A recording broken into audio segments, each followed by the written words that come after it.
Pai, do Filho e do Espírito Santo. Amém. Proclamação do Evangelho de Jesus Cristo segundo João. Naquele tempo, Jesus chegou a uma cidade da Samaria chamada Sicar, perto do terreno que Jacó tinha dado ao seu filho José. Era aí que estava o poço de Jacó. Cansado da viagem, Jesus sentou-se junto ao poço. Era por volta do meio-dia. Chegou uma mulher da Samaria para tirar água. Jesus lhe disse: "Dá-me de beber." Os discípulos tinham ido à cidade para comprar alimentos.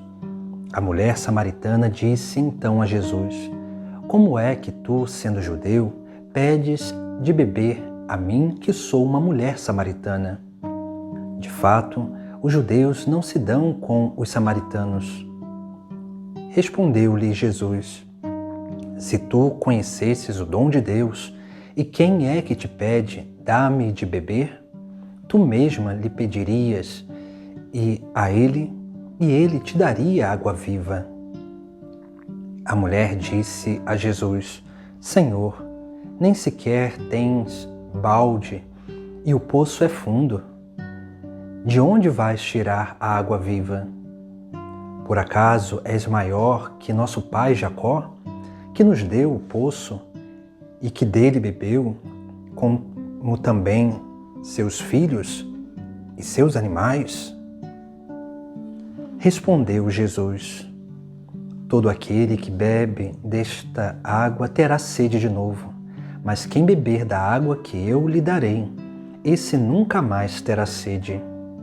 E a água que eu lhe der se tornará nele uma fonte de água que jorra para a vida eterna." A mulher disse a Jesus: "Senhor, dá-me desta água, para que eu não tenha mais sede e nem tenha que vir aqui para tirá-la."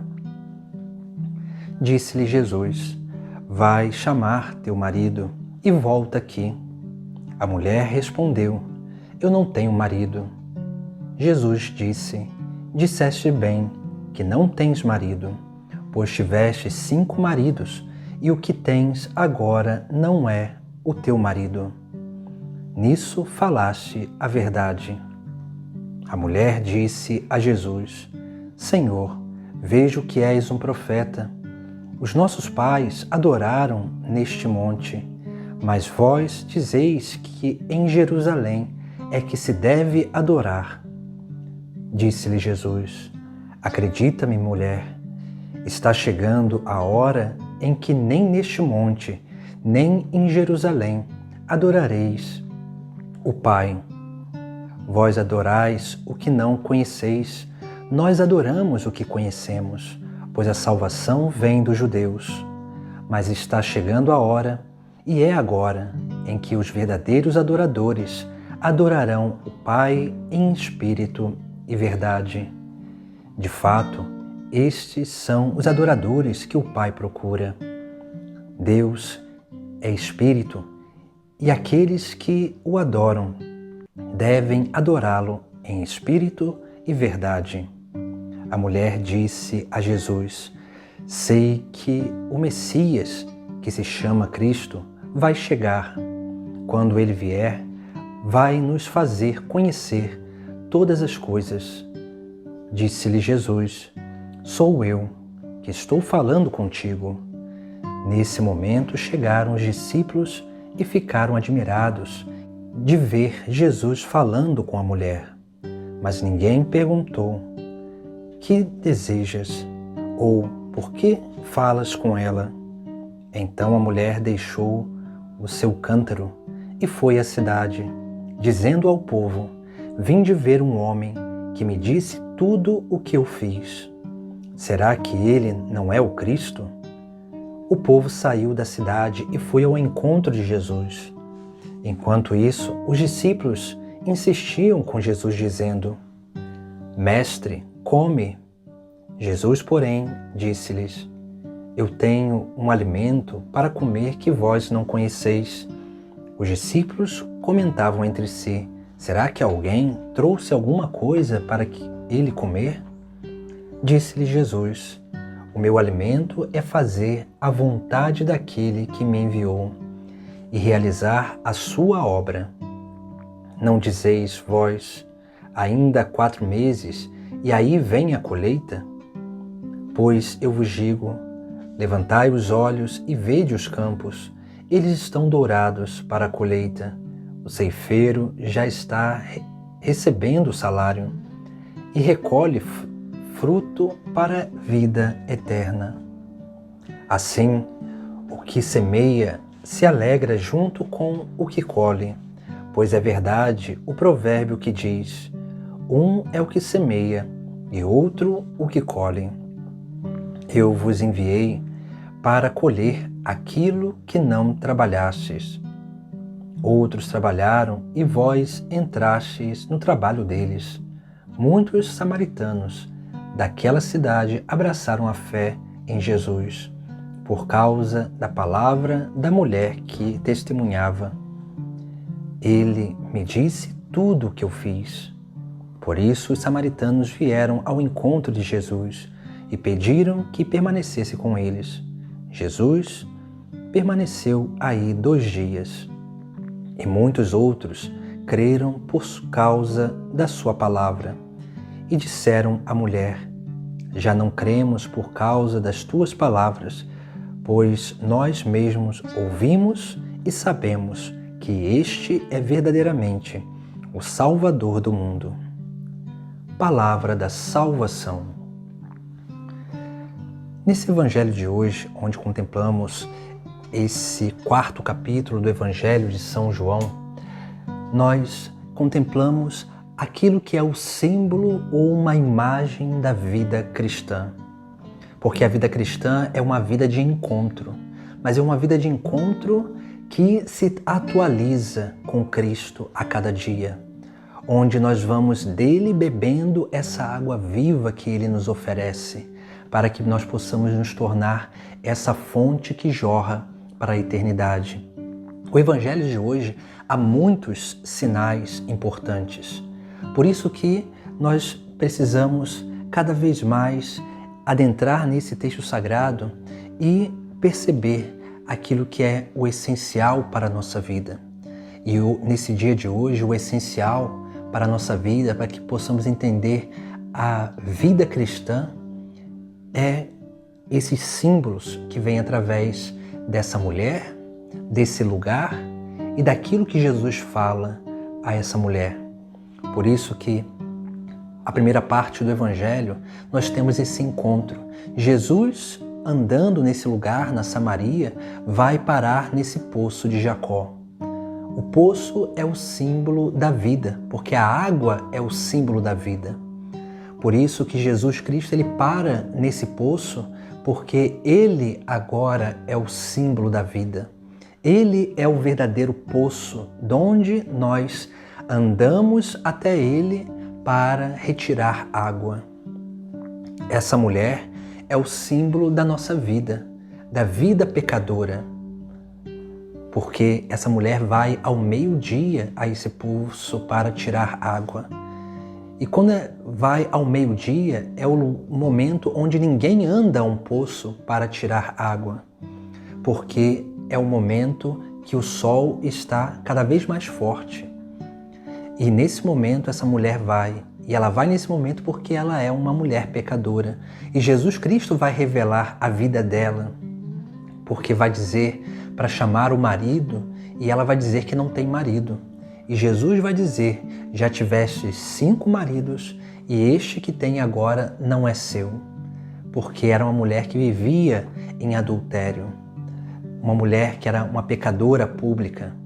Por isso que nós vemos como que diante dessa realidade, essa mulher representa cada um de nós, que temos os nossos pecados, mas pelas nossas necessidades andamos até esse poço. Andamos buscando vida, sentido para a nossa vida. Por isso que Jesus Cristo vai iniciar esse diálogo com essa mulher. E essa mulher, ela vai ali dialogando com Cristo. E Jesus Cristo vai dizer: quem beber da água que eu der, nunca mais terá sede. E essa mulher quer dessa água. E ela mesma vai dizer: dá-me dessa água para que eu não tenha mais sede e não precise vir mais aqui a este poço. Veja que essa mulher, que representa cada um de nós, tem um anseio no mais profundo do seu coração. Esse anseio de saciar a sua sede. E aqui, saciar a sede simboliza realmente saciar a nossa sede de sentido para a vida. Porque todos nós temos esse anseio interior. Queremos ter um sentido verdadeiro para a nossa vida. Um sentido que vale a pena dar a nossa vida por essa realidade que nós encontramos. E Jesus é essa realidade. Esse Deus que vem a nós, que tem a iniciativa, que promove esse encontro pessoal com cada um de nós e que nós precisamos realmente dele beber dessa água viva. Jesus também vai falar sobre uma segunda coisa, que é aquele que bebe a água que ele der se tornará uma torrente que jorra para a eternidade. Isso significa que nós precisamos ser essa torrente, ou podemos dizer esse poço, canais da graça divina para o mundo, para aqueles que nós encontramos dia após dia, porque essa é a vida de todo cristão. Beber da água viva e ser esse canal da graça que transborda para a eternidade. Nós somos esses que precisam transbordar a água viva, a graça divina para a eternidade. E transbordar a graça divina significa dar testemunho, porque essa água viva que nós bebemos muda a nossa vida, nos insere num processo de conversão, num processo de santificação. E essa vida nova que nós recebemos de Cristo vai transbordando em nossas atitudes, em nossas palavras, em nossa forma de conviver com o próximo. E isso é esse grande sinal que nós precisamos ter e precisamos ser nesse mundo. Porque essa fonte ela só transbordará através das nossas atitudes, através do nosso testemunho. Por isso que Jesus também fala de uma outra realidade, porque essa mulher vai perguntar e vai questionar a Jesus Cristo, que os nossos dizem para adorar aqui no Monte Garizim. Os seus, os judeus, dizem que deve se adorar a Deus em Jerusalém. Mas Jesus Cristo ele vai dizer que é chegada a hora que nem em Garizim e nem em Jerusalém se adorará a Deus, se adorará ao Pai, mas sim naquele que é a imagem do Deus invisível, que é Jesus Cristo. A adoração agora é direcionada a Jesus Cristo, que nos conduz ao Pai do céu no Espírito Santo. Por isso que aqui nós temos uma prefiguração daquilo que Jesus Cristo vai falar 2 capítulos depois no Evangelho de São João, que é o discurso do pão da vida. Aqui Jesus fala dessa adoração eucarística. E esses são os adoradores que o Pai procura. Esses adoradores que adoram em espírito e verdade. Adorar em espírito e em verdade significa 2 coisas essenciais para a nossa vida. Em espírito, porque nós precisamos ter a consciência viva e real e momentânea da presença de Deus na nossa vida.